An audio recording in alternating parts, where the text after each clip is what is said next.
ilaw ng harangya ang siyang nagsasabi, Pasko'y ito na. Magandang buhay! Kami ngayon ay naghahanda na para sa isang mabulang pagtitipon dito mismo sa St. Joseph Parish. Grabe no, pagpasok pa lang ng Vermont, na-traffic na.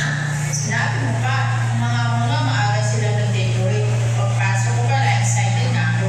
Ako, nag-iipon na rin ang pamili na regalo para sa mga apo. Ano kaya kung mga ruling tayo? Okay lang ba sa inyo?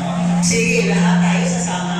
Ako din sis, meron din akong kapitbahay na single mom. Uy, sama ko dyan, may kaibigan akong machine.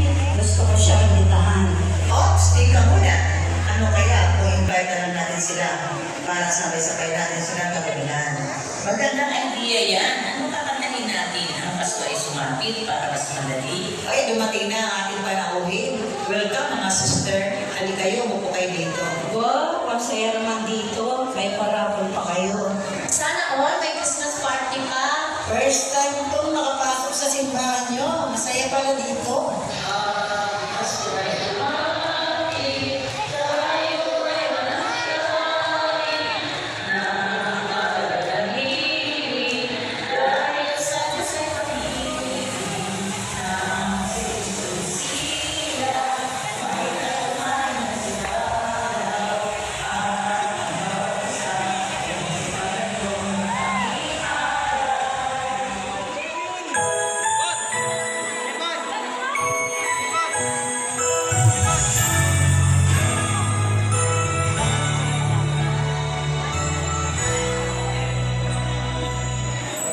Tunay na pagmamahal ay hindi nasusuka.